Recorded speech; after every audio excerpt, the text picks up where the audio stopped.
I think when you spend enough time not seen or in the shadows of things, when you see light, you embrace it. So you want to shine a light on me, I'm going to make sure y'all understand why my light is being shined here. So.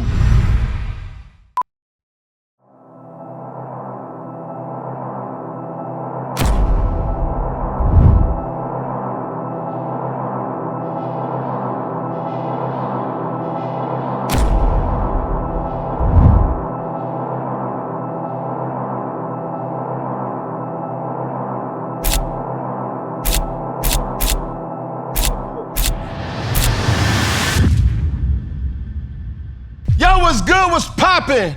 What's good, what's poppin'? I said, what's good, what's poppin'?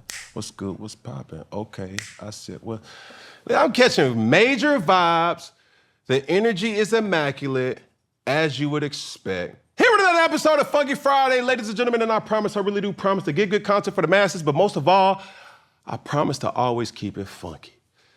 Now, I'm excited because I wouldn't even say very few times, but like there's in this climate that we're in, to really appreciate the creativity, to be able to appreciate the wordsmith, to be able to appreciate nouns, verbs, similes, metaphors, and all forms of satire.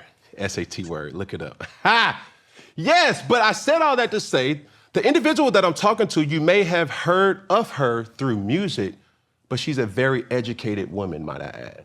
This person is a rapper, a Howard University alum. Should I say HU? You know, like my brother went there, so therefore I should have the right to kind of say that. Sister-in-law, just a little bit. Okay, keep it going. And star of her own upcoming docuseries, I present to some and introduce to others, Lady London. How are you? How you doing? How you doing? For real, how you doing? Real question. I'm good. Okay. I'm good. Good. You still got your gloves off? Yeah, I took them off. You took them from me earlier. They're pink though, like your outfit. I thought you was gonna wear them. No. See, one thing about this, this street still go one way. Oh. So I don't know what you was trying to do with that pink word, but you know what I'm saying, what they say, real men wear pink. Right. You know, I'm in my killer cam, Yeah. killer cam, killer. Let's pull a range around the back, the pink one. You feel what I'm saying? Yeah. But how you doing? How you thugging? I feel good. How are you? The energy is good. I think every time I have an opportunity to sit across from a person, you pick up energy, you pick up, you know, just the flow of that particular person. Yeah. And like, I got to come to you correct, you know what I'm saying? Because I feel like, watch how you talk to me, watch how you handle me, you know what I'm saying? Just is what I've observed. But before we get into all that, let's talk about your docuseries that you have with Tubi. I have a docuseries coming out on October 10th. Okay. It's a 3-part series all at once. You'll get it on Tubi. You can sign up for free. About 45 minutes to an hour each episode, and it'll really like just unpack my journey making my first album, which comes out next year. So. Now, just so people know, you do have projects on what they call the musical platforms, DSPs. but they are not albums, they're projects. Right. Yeah, I have a mixtape out called Lady Like the Boss Tape, available on like SoundCloud and YouTube, and then on DSPs I have an EP, extended EP called Soul. So yeah. So there's so much that I want to kind of talk about, but this is the thing. When we were talking very briefly off camera, the thing that makes you different is you're very educated. And I don't think that's highlighted enough. Very, attractive. And I'm saying this with all due respect. Right.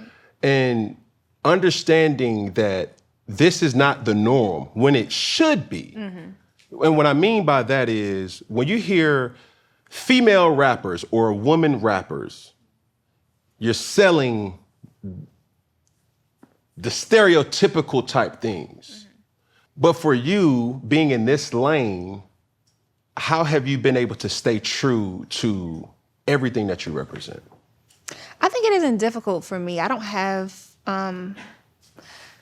I don't have a mistake of identity. I think I came into this game knowing exactly who I was and who I wasn't willing to be in order to reach certain thresholds. So I think it's coming around. We're experiencing a certain dynamic right now in music, but I see a shift on the way. So I'm gonna stay steadfast in what I'm doing so that I'm right where I need to be when opportunities. Has it been harder than expected?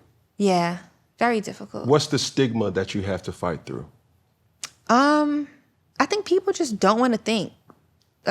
Gen Z is a very simple-minded consumer group. So, we come from the people that can listen to 4-minute, 5-minute songs and ingest them. And then now songs are like 1 minute and 58 seconds. The attention spans aren't even there anymore. So I think the hardest thing is trying to get into the new generation and like penetrate their cerebrals and get them to kind of think bigger. Do you feel like your skill is overlooked or not even mentioned? I think it's overlooked by the mainstream consumers for sure. But I think it's mentioned. It's mentioned amongst like niche groups. But I think it could be bigger. Yeah. Yeah. There have been very impactful figures in this culture and in music that have voiced and said that you are the most slept on. Yeah. Right? How and what needs to be needed for you to get the respect that you deserve? Resource. Comes down to nothing but that. Wow. I don't think talent or work ethic can rival money being put behind it and machines actually working at the same time. So if I had a machine working in tandem with me to make sure that I got maximum exposure, I think I would be exactly where my counterparts are, exactly where my peers are, maybe even further. Now, when you mean resources, for the person who hears that, right? The first thing that jumps out is obviously money. But me knowing what I know, it's not just money, it's the support. But with that comes a little give and take. How important for you is the creative process? How important is you to stick to your guns of who you want to be and how you want to be seen? And how has that been for you up until this point? I can maintain my creative integrity and my creative control if people just was willing to take a gamble on the unknown. Because the thing that's happening now is they're recreating the same artist over and over again because they see that it worked before. So if they are willing to take Can you give an example? I won't give specific examples, but I can say like, how can I put this? You don't have to mention names, obviously, Yeah. but that was a word that you just said. Yeah. So basically, let's say somebody is on TikTok, right? Let's just say person A is on TikTok and they make a song that is about tacos. And they're like, okay, that shit went viral. For some reason, it's all over the place. Nobody can stop singing this song, whatever. The next label that comes in is looking for somebody who's making a song about tacos because they saw the tacos work that one time. Yeah. They're not willing to listen to a song about Greek salad because it just don't work. Like instead of taking a gamble on maybe we're not even talking about food no more. Maybe we're talking about something else. Maybe that artist will go maybe just as big. They just aren't willing to. So for the people who resource. are not hip to this young lady right here, like obviously preparing for this show, I had to look and I had to, kind of see what people see in you from the, what you call it, the Lady Lundays to going on other platforms and freestyling. It really made me question like, yo, are these really freestyles or are these really songs? Because so much, it's like I can close my eyes and there's not a lot of people that can do that, right? Like you can close your eyes and you can see a picture being painted by the words that are being said. And that's what I appreciate. In this climate, as you said, with Gen Z, some millennials too, we have this swipe up brain. It's like, okay, you got 5 seconds, if that, to get to your point and to make an impact. While you're creating and knowing that, has that altered how you create music? And have you even thought about creating a viral song on your upcoming project? What's crazy is I feel like I have tried, not in my upcoming project, but in the past I've tried to like cater to a certain algorithm, but every time I've fallen short. what I find at the things, and I've been viral over 50 times, which is a beautiful thing for me. Subtle flex. But calm. Yeah. But the beauty in it is that I never tried. And any of those times that it went viral was my most organic, most just being me moments. And I just don't know how to translate that into commercial success. So that's been my, I guess, give and take there. Yeah. Now, for the people who may not know you and they see this and they hear you have a 3-part Tubi series that's coming out. What, it's multiple things, but what one did you want to showcase in this piece? What should the fans look forward to who have already been fans? And how can you create a newness in the community that you want to kind of pander to? I think for those who know me, it'll just be an introspective look into my actual day-to-day life, which I don't share much of. So it'll be cool to kind of like feel like you're in the house with me as I'm getting ready for this event or that event, or the nuances that go into making an album and how difficult and complex it may be. For those who don't know me, I think it'll be cool to kind of see my journey and like what I'm actually experiencing in real time. And then some people will not be interested at all. I mean, I've watched a documentary so many times, I don't want to see it anymore. So, I mean, I don't know how people would take it. Yeah. Some might be interested, some might not be. Are you sensitive? Extreme. I'm a Cancer. I'm extremely sensitive. What that mean? Well, we can get into it later. What are you? What's your sign? I'm a God. The God that I serve said I'm a direct reflection of him. Okay. God also illustrated the stars as signs and symbols to paint the image to Abraham. So it's definitely constellations and things like that are talked about in the Bible as well. But we can get into when's your birthday. I can redirect the question. Okay, every day is my birthday. Okay. Fabulous. Love that. Yeah. Like there's like a part of me that's like Kanye West, and then there's also a part of me that like TD Jakes. And I'm just trying to ask you a question. I'm sorry, it's just... May 11th, 1989. I was born on a Sunday, Mother's Day. I am my mom's favorite son. She would never admit it, but I think that to be true. Got it. She has 2 other sons. That means that vagina was powerful. That was TMI, but needless to say, I'm here today. Grew up in a very loving household. That words and that expression that I use will have gotten me slapped because I grew up in the church. So yeah, that. Let's talk more about you in that list like new. You being a Cancer, what does that have to do with?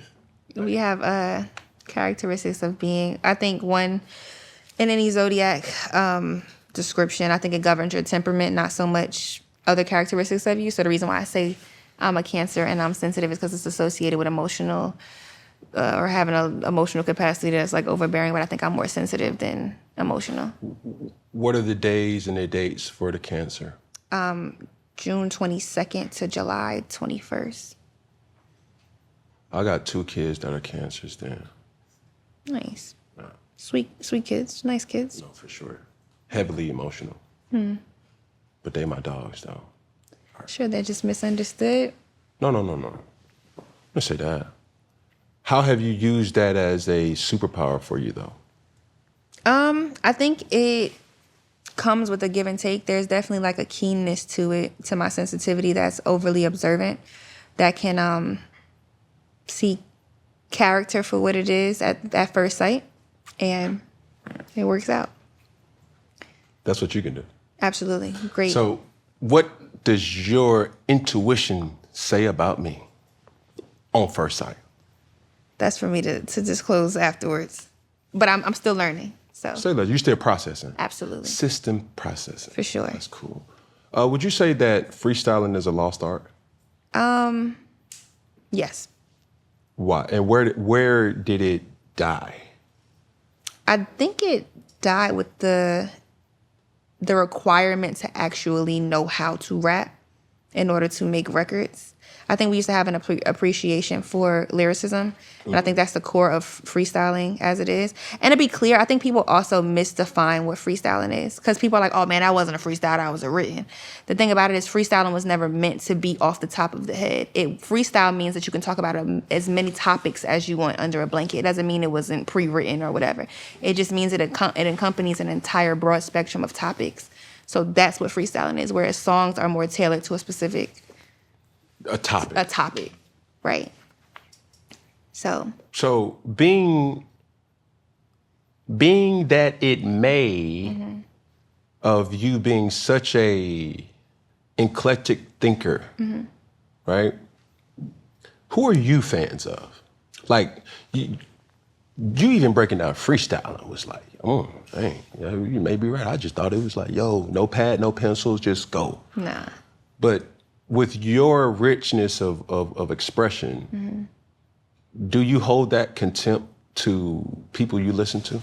No, I don't. Not everybody's strong point is that, but there are people that is. So some inspirations that you asked for me, I love dating all the way back to Slick Rick. His ability to paint vivid imagery with his storytelling was way ahead of his time. So I would say Slick Rick.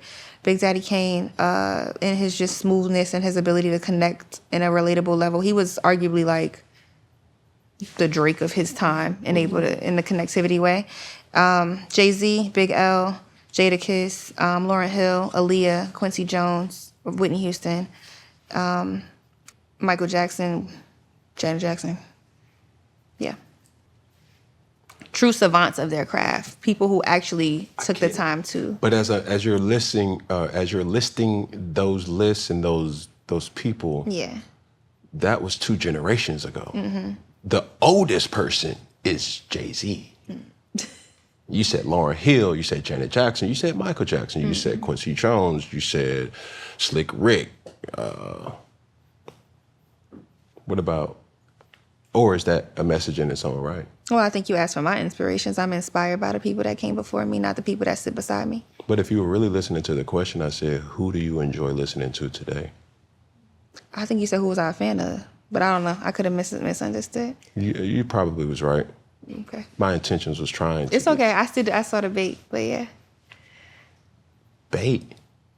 Yeah, it's what you put at the end of a fishing rod to grab fish and reel them in. Can you use it in a sentence? Yeah, you just tried to bait me into giving you the answer to a question you didn't ask. Say less. I like the pink, Cam. I think it's doing it. Like, it works for me. You think so? Yeah, I'm glad you chose that. Pink is like my 3rd favorite color, so that works. I don't know whether to appreciate that as a compliment or something like, just like, get out of here. No, I don't do those. Okay, let me tell you what I don't do. I don't do 3rd. Oh, that's unfortunate. What's number 2? Red. What's number 1? Fluorescent beige, which is the inside of your collar. So maybe you're first after all. Fluorescent beige. When did you know that you had that skill and wasn't afraid to kind of showcase that? Freestyling. Just using your words in a rhythmic way. I think when I was like 11 or 12, I was always writing to kind of get away or escape.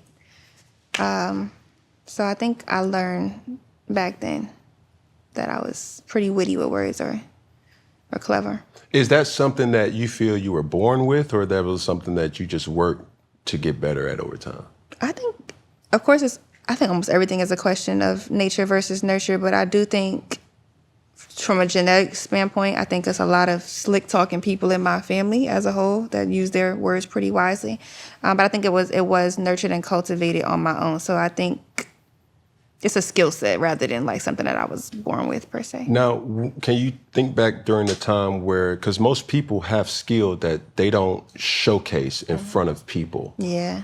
When was that time for you where you felt comfortable, whether in an intimate setting, heaven forbid, friends, family, or strangers, that you really felt comfortable in your own skin and said like, yo, hey, I'm a poet. Hey, I'm a rapper. Hey, I'm a singer. Hey, I'm a this, I'm a that. What age was that? The first time I remember showcasing my art was in college. And I did it because they were like they were giving like prizes, like Chipotle gift cards and shit like that for the winners of poetry. Need that. Super need that. Yeah, so I would go and just submit my art, or I do like the open mic and win every time, win like a Chipotle gift card. Back then the bowls was like $6. Me, two of my friends split the gift card, you know? Everybody eats B. Everybody eats. Exactly. When was the first time, that you did it to strangers? Like, through in that way, but like, I guess for me, if somebody comes up to me and say like, yo, I can sing, it's already a negative. I don't know why. And that's just, like, even if it's a dude, it's not a gender thing. It's like, yo, if somebody comes up to me and say like, yo, I can sing. Yeah. And you get to singing, you already start in a negative state. So you will have to like, yo, dang, he can really, like, she can really sing. Then you start talking about like, hey, I can rap. So you're saying when people say to you that they can do it and then start to do it, or? It could go two ways, right? So somebody hype somebody up, like, yo, y'all, this London, like, she can rap. Yeah. What? You're automatically a We at skeptic. Chipotle. What you talking about? And then I automatically assume like you can't. And that's just a honesty for me. Was there ever a time where you performed with like, no, I can really do it? Every time I perform with conviction. Because I know I could do it. Whether y'all believe I can or not, it's cool. But I think I walk with that stride when I perform. Always. That's why all the end of my freestyles, you always see me have a very effortless, I lean back in the chair because I know I did that. Simple. Where'd that come from? I think when you spend enough time not seen or in the shadows of things, when you see light, you embrace it. So you want to shine a light on me, I'm going to make sure y'all understand why my light is being shined here. So now, some of the subjects, right, because you have a different way of kind of tackling a lot of things in your, your wordplay. But what's the common centerpiece of like what draws the most inspiration for you? In my writing process? Yes, ma'am. I get inspired by anything. Really life events. Like I can travel and get inspired. I can get inspired from relationship dynamics that don't even pertain to me. It's people that I can hear my friends going through something and I can get inspired to write. I write in pain a lot. I'm learning to write in happiness. But I can get inspired from anything. Yeah. So going back to kind of Tubi and obviously your new project that's coming out, what are necessities that is needed for you to tap into your purest form of creativity? Silence, solitude, sunlight. And enough time to actually get off what I'm thinking. My life is a clusterfuck of scheduling. It's like, I gotta be here, I gotta go here, I gotta do this, I gotta do this. I'm always like in a state of like problem solving or troubleshooting something. Like if I can just not have anything on my plate, that's the best time for me to create. When I don't have nothing upcoming, nothing pressing, no fires to put out, that's when I can do what I need to do. Now, when you said solitude, does solitude to you mean alienation, or do you give the green light for people to be around you and you block that out? The purest form of my creativity comes in pure isolation. Yeah. Is that moments? Is that days? Is that times? It varies. I think the best is when it's at least a couple days where I can really sit in something and then be able to share with the people that I trust their judgment the best. But in creating it, I like to be by myself for a while. Do you hear the song first, or the melody first, or the words? I hear the beat first. The beat speaks to me first.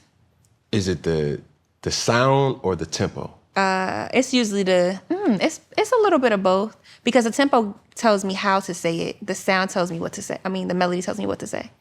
That makes sense. Makes a lot of sense. Yeah. I remember a person who was around me would always ask these vivid questions, especially to people who are bilingual, right? And even for creatives, it kind of goes the same way, but he would always ask for a person that was bilingual, what language do you dream in? You know what I'm saying? Like, you don't even think about that. Yeah. So when I'm asking that question, it's like, yo, how do you create? Do you listen to the beat first, the sound first, or the melody? Like, those things, it's like, well, it's not the same thing, but a lot of times people just throw it all together, and that's what kind of prompted that. Yeah. So, you know, you've obviously been a person to, I'm not trying to curse, so All good. Read those here. put that on. And I'm sorry to make it awkward because I'm working on myself. Pop your shit. Pop it. Like we're like fashion for a lot of people means a lot of different things. For Lady London, what does fashion mean to you, and what does it do for you? I think it means embracing who you are at that moment. Because I think a lot of people try to box themselves in with fashion where it's like, I'm this is my aesthetic overall. And like, I think aesthetics change with eras of who you are. I think I want to always insist that people have unlimited times to reinvent, to rebrand, to redirect themselves. So whatever era I'm in is what my fashion will reflect. So for me personally right now, I'm in an era where I feel like I want to look like I just got snatched right out of a 90s video. I always want to have ethereal, undeniable beauty that kind of like is stripped. Like, take all the theatrics away. I feel like you look really like cute. Like, you look really put together. I always want to look clean and like I smell good from camera. That's what I want to give always. What about you? I want to know what inspired your fashion. For real. Today or just in general?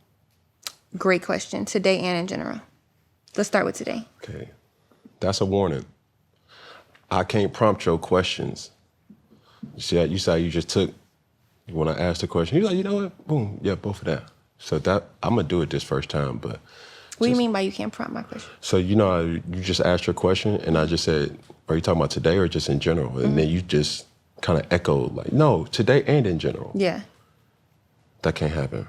Okay. But it will. Okay.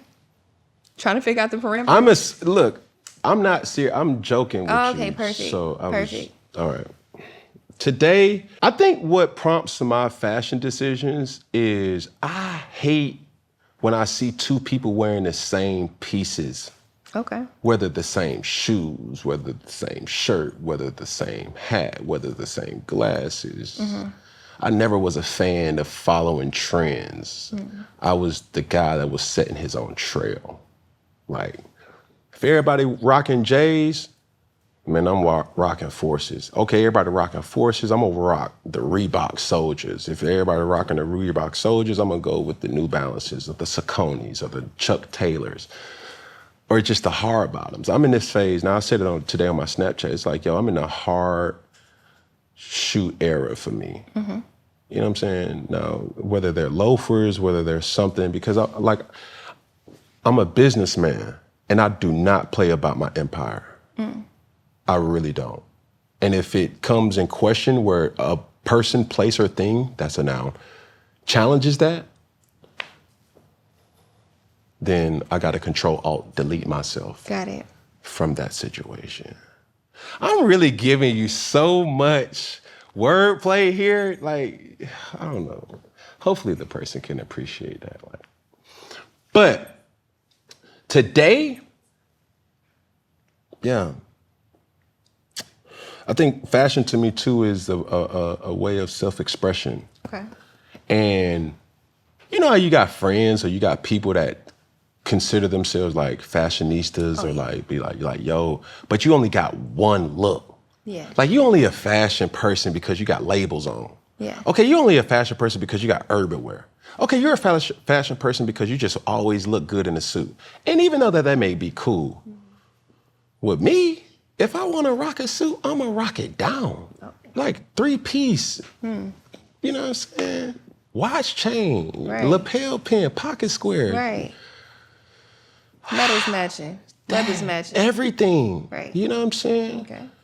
If I want to go urban, I can do that. If I want to go preppy, I've shown that. If I want to wear jerseys, I can do that too. I just want people to not be able to like, man, he don't.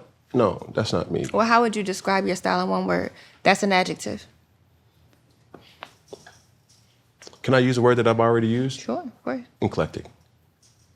Say it again. Eclectic. It's eclectic. Well, the heavy on the N because There's no N in it. No. It's my word. Oh, let's unpack this. Okay, got it. Yeah. Sure word. Eclectic. Spell it for me. Nclecta. Okay. Eclectic. Eclectic. Do you want to know what the N stand for? Niggatry. Am I right? Okay. Respectfully. You see where I was going? Love that. Yeah. For you. Okay. Great. Yeah. I learned a new word. We got to hit up Webster, No, we ain't got to hit up nobody. Oxford. Nobody. Why would we do that? Do they relate to us? I'm pretty big on words. It's kind of how I make my money, but I don't know. Yeah, that's cool, but you just use people that don't have Thanksgiving morals that I have. Oh, okay. Got it. All right. Okay. I'm picking up what you're putting down. Please, because I'm crushing it right now. Are you? Webster and Oxford, like, they don't eat what I eat in Thanksgiving. Got That it. smell ain't the same. They may be around cousins and aunties, but they feeling, you know what I'm saying? Got it. Let's talk about education. Is that a secret weapon for you? Or is that something that you are forced to kind of shun? And I can explain both. No, I embrace everything that is a part of me. I will never shun any parts of me. And that may be my downfall. Much like yourself, I'm sure. Not downfall, but like just it is what it is. I'm proud of my education. It's a big thing for me. It's a big thing for my family. And it'll be a big thing for the family that I create as well. It's just, I think our goal as a people is to educate and to be educated. And it doesn't always have to be related to college or actually collegiate education. I don't think education goes hand in hand with schooling, because what I've learned in my environment has definitely gave me better tools to navigate my life rather than school. But I think the more you know, the more you can navigate, and the better off you are. What did you study? In undergrad, I studied sports medicine and chemistry, double major. And in grad school, I did global medicine with a concentration. Grad school was Cal? What was it? USC. You smart. Yeah. I might say. A little bit of niggatry, though, too. Don't worry about it. Hello? Yeah. Balance, equilibrium. You had that. I was going to use 2 letters, but I'm going to let you be that balance got to be chemically balanced. This guy. Okay. I'm here. I'm with you. But that's how, when I was listening to you, it's just like, hold on, rewind that. I see what you did with that word. You see It what did I'm like that. saying? Okay. Hello, touche, USC, fight on, HU, Right. All my lingo. I'm trying to tell you. Wait, where'd I'm you a go to fan. school? Huh? Where'd you go to school? Of Hard Knocks. Same. But where else? You know what I'm saying? I went to Blaine College. I got my associate's degree Okay. in horticulture. Not a lot of people know that. Horticulture is the study of plants. Okay. And this is not a person that, first thing they look at a dude, be like, Rastafari, no, he smokes weed. Like, I've never smoked weed a day in my life.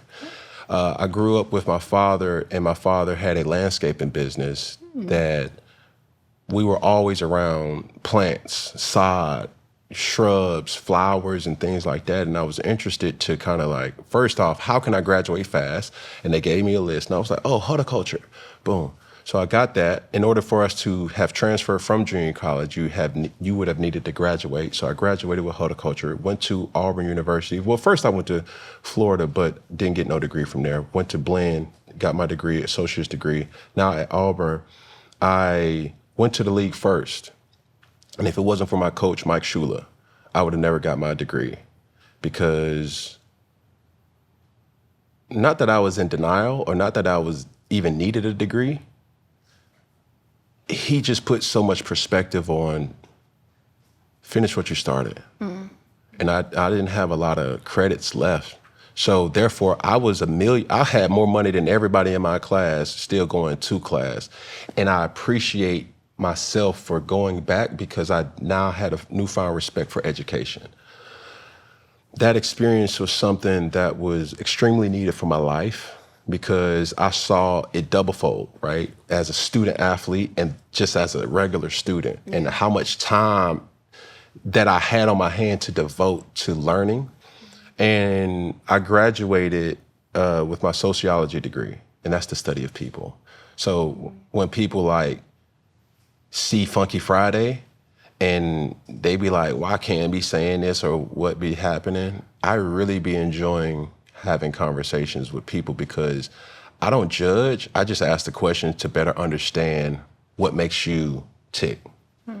While studying sociology, I took a couple psychology classes too, which was very intriguing. Also religion classes too. But Miss Lady London, we keep getting sidetracked by me because I can talk. It's just naturally. That's fine. Let's share the interview. No worries. This is what I do want to know because similar to your trajectory of education, a lot of people don't talk about this battle. And I've had this conversation with my younger brother. The HBCU experience versus the PWI experience. When I said that, what's the first thing that you thought about and explain? Polar opposite, entirely. Explain. One, a HBCU is a community through and through. I mean, if somebody don't got the homework, somebody else gonna help you with the homework. It's like we are all in it together for the greater good of the next thing. I'll speak for at least like studying academic-wise. When I was getting my master's from USC, it was like we were all competing for this one degree. It felt like it was like they didn't want to study together. Or maybe, I don't know if it was, well, a little bit of background on me a little bit for my USC program. I beat all odds getting into this program. This program had an 8.1% acceptance rate. 5.6% of those students were Black. 1.8% of them students were female. So in my class, I was one of only 2 Black girls in my entire cohort. How big was the class? I got to be at least 100 people. So automatically, odds set against me. Nobody wants to share study guides. Nobody wants to do study sessions, which I'm not used to. Especially from a STEM background with science majors, we got to stick together or we'll literally die in this motherfucker. So, very different in that regard. More organized. Now, not to cut you off, but were you on campus for both of? Yes. So you was in California or LA, and then you were in DC. DC, yeah. Yeah. Go ahead. Yeah, so I was on campus my first through third year at Howard, and I did 1 year of my master. I finished my master's program. That was the 2-year program. I finished in a year, and I was on campus for that as well. But it's different. The faculty is different. The financial aid, on the bright side, at the PWIs, they got their shit together. Not gonna lie, they don't play about that, and it hit. Yeah, it hit on time. You don't be in that office all day. Yeah. But I love my HBCU, and I think it's integral for not only Black people, but for culture, for the greater good of the community, of communities in general, because it teaches you not to feel guilty about speaking out or organizing or taking issue with the conditions of African Americans in society. And as quiet as kept, 72% of America is white people, but we really need to learn how to navigate as Black people, and that's what HBCUs teach you, how to navigate the real world in real time, no matter the socioeconomic status or your racial background. That's dope. Yeah. I would do it all again. Okay. You only can choose one. Yeah. No. I'm about to ask you a list of questions. Okay, let's do it. You only can choose one. And this is my version of freestyling. You're laughing at your own jokes already. This is crazy. Does that make me like a narcissist? Okay. Oh, you don't want the real answer? Go ahead. It does? Keep going. That doesn't make you a narcissist, but... What makes me a narcissist? I didn't say you was a narcissist, see? But you said that, insinuating that it could be something else. Yes, assuming makes an ass out of you and me. Yeah, that I was wouldn't do something that we learned as fourth graders. But right. What was the question? Are we doing rapid fire? Come on, let's do it. We are. Okay, you only could choose either PWI or HBCU. You ready? Right.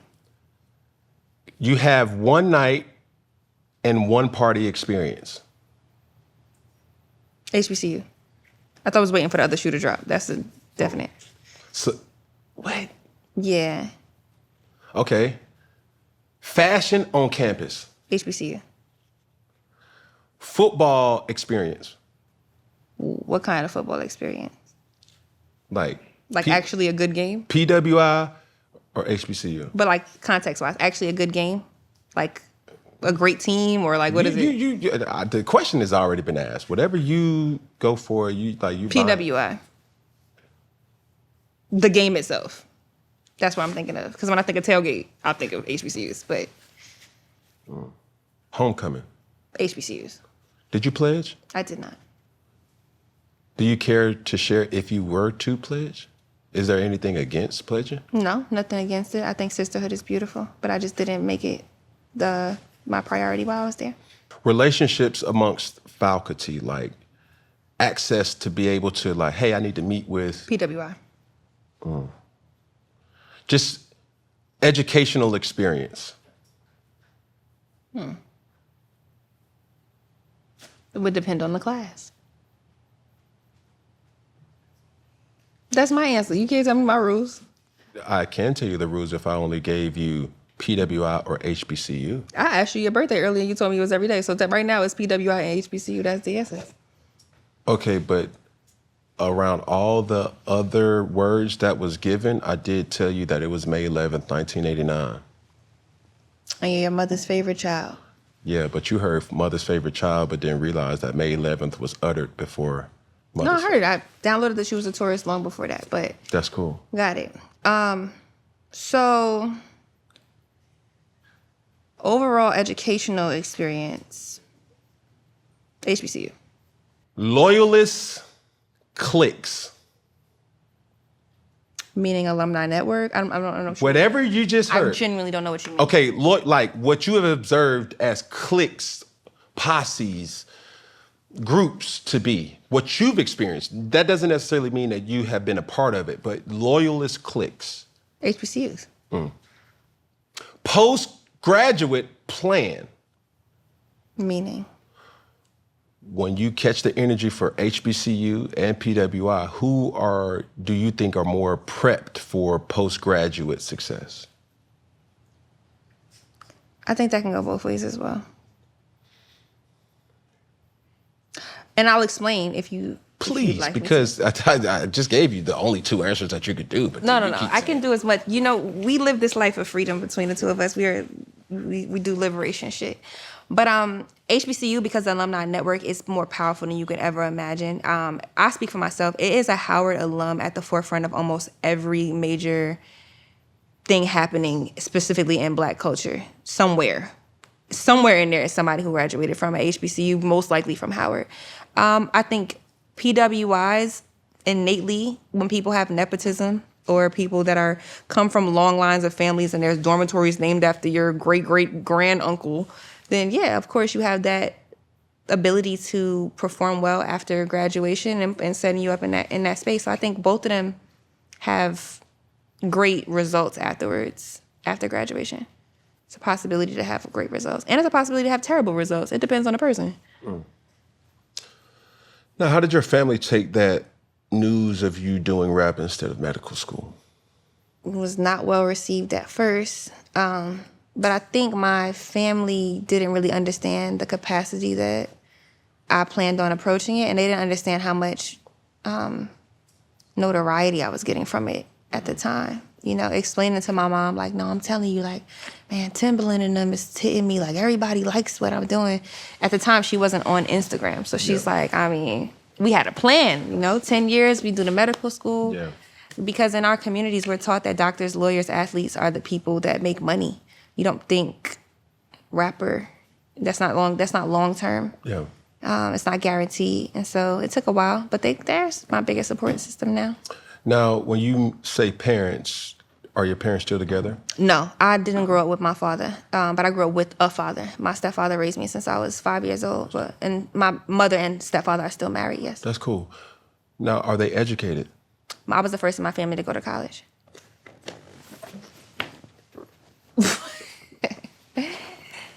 Yes. How do you cope with that? Cope wouldn't be the word that I use, I don't think. Okay, I was the first in my family to do certain things too. Mm-hmm. And it's hard for me to cope with it. What do you mean? Dare I say millionaire? I was the first person that could just touch $2,000. Mm-hmm. You know what I'm saying? And you have trauma bestowed on you for no reason. Mm-hmm. Don't use your credit card. Don't do that. Don't do it that way. Yeah. It's like, okay, my dad always said, don't use it. I use your debit card. You know what I'm saying? Hey, buy it right out. Like, Yeah. these are all traumatic things that has happened. And you start to say like, yo, debt to me, like debt is like owing somebody. Like that's the worst thing that you can. But those things as far as financial literacy and that as an example was always something that I had to unlearn. Yeah.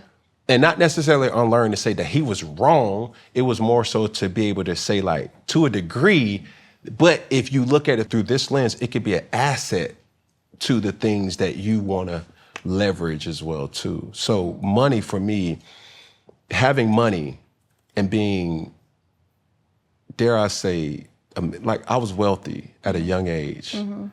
And I didn't have a lot of people who shared my last name, still to this day, that can really empathize with that. Right. Like my mother and my father graduated. Mm-hmm. So it wasn't college. They both met while they were in college. Both of my brothers graduated. My younger brother actually graduated from Howard, and Auburn. Love it. And that whole thing was just like, okay, but when it came to money, that's why I asked you about coping, because being the first brings on its own different challenges too. So I don't know how that made you feel. Yeah, I think it was definitely a burden of responsibility that's been placed on me. You know, I have 2 younger sisters. I'm the oldest. And I think it's a lot to lead by example in one regard.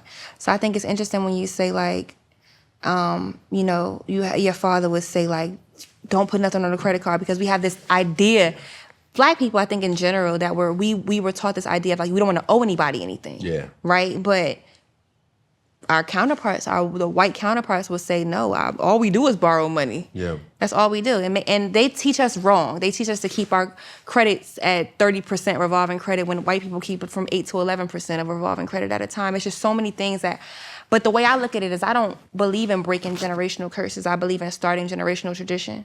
So we're moving in that direction. And when you move with that type of spirit, I think it makes everything feel a little bit less of a burden, less like something to cope with, and more like something to pioneer and walk in. Who knows you the best? Who knows me the best? It's a great question. Outside of myself. Yeah, you can't use yourself. I'm the subject I know best, but I would say maybe my youngest sister, my younger sister, my middle sister probably knows me the best. Who doesn't share your blood that knows you the best? It could be a series of people, I think. My best friends, for sure. Or singular or plural? Probably plural, too. Now, the next question is, I'm not trying to get messy or whatever. Has there ever been a person you've been intimate with that understands you mentally?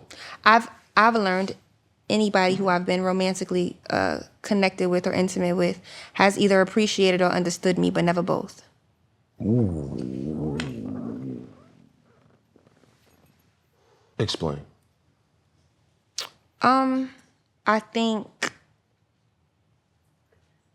in short, I think people have come into my life sometimes for the idea of me. A lot of people like the idea of what I represent. Outside of my artistry that you can see from the mainstream, it's the look of, she's out the way. She doesn't talk to a lot of men. She does this and she lays low and she's when you get into my life, you realize I'm slightly more domesticated than you'd even imagine from the outside looking in. So I think people have appreciation for me, but never true understanding in that regard. They don't really know me. They don't really get it. And those who do get it don't know how to nourish it, don't know how to make sure it's fostered and taken care of and loved properly, because they just don't appreciate it. Have you dated regulars, or these are the people that... What is regulars?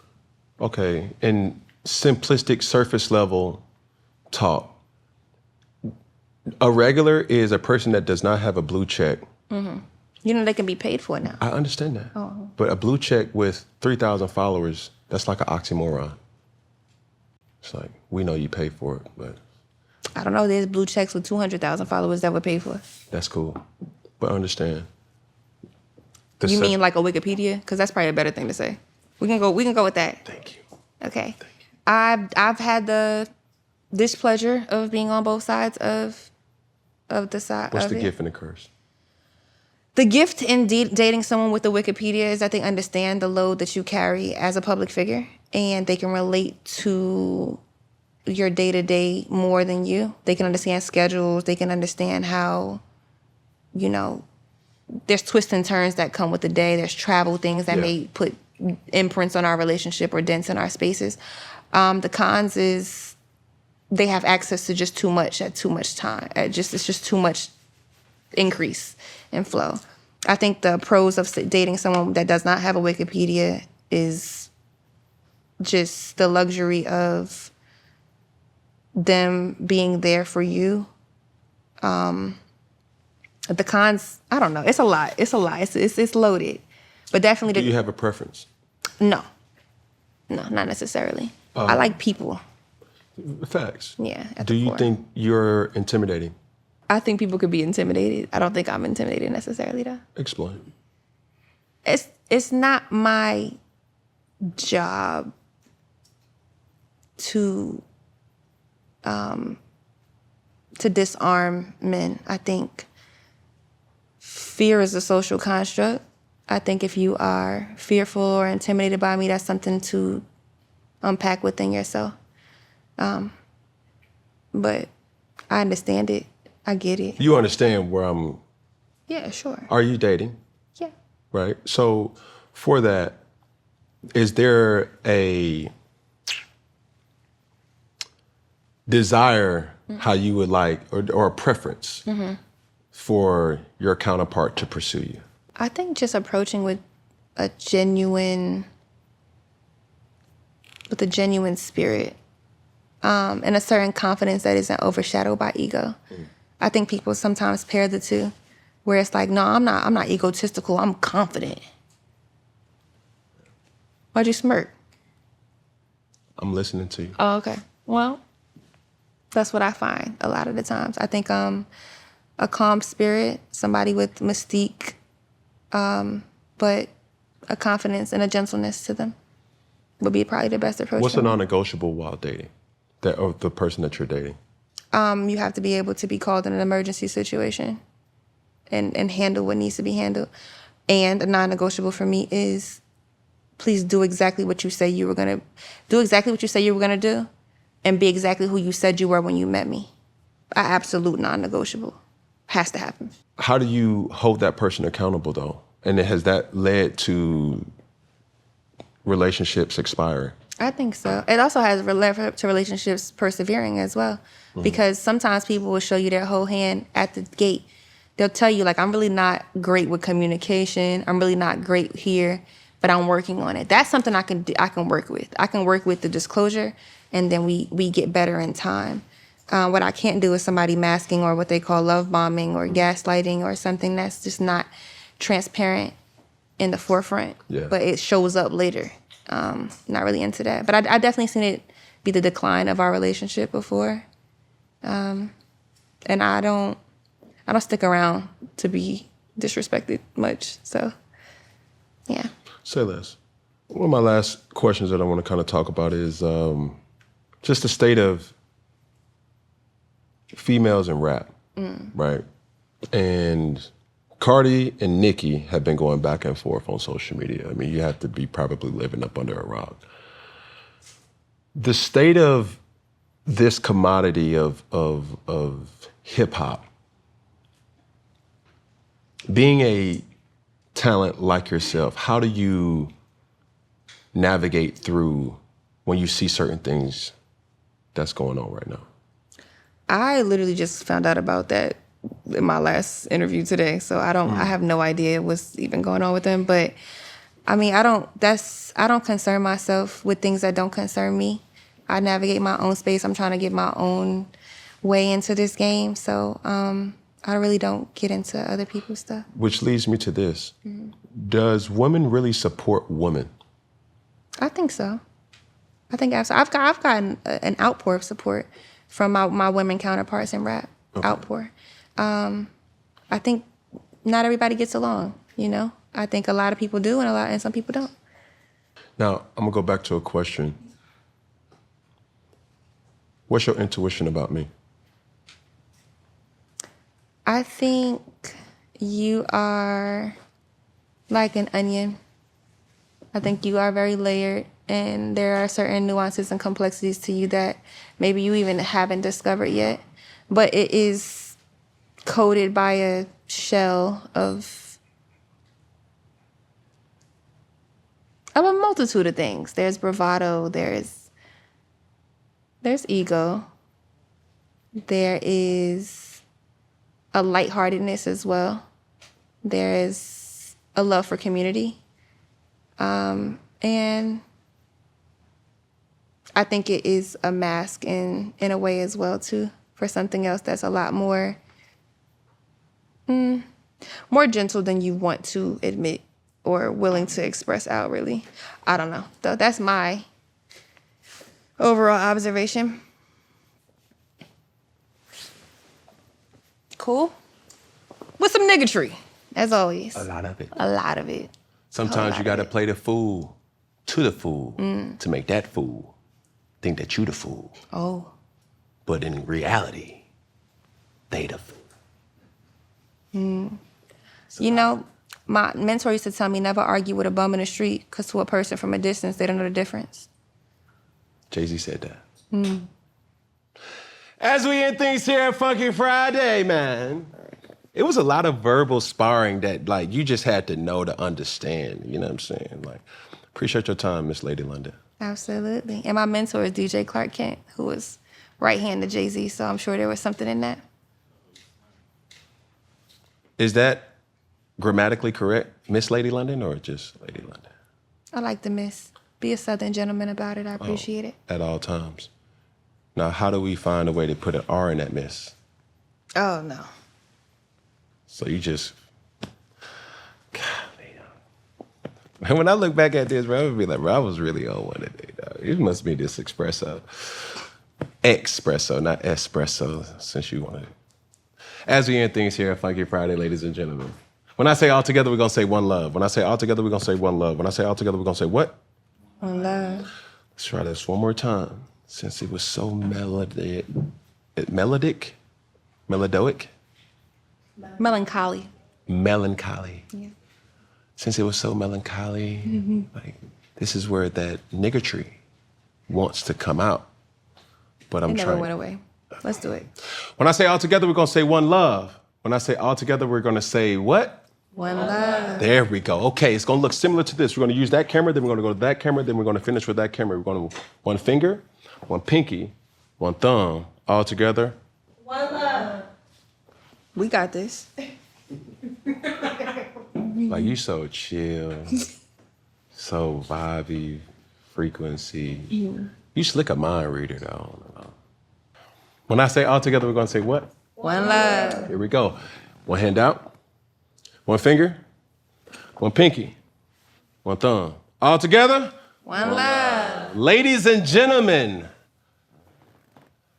Miss London, don't forget the lady. Don't ever. Ever.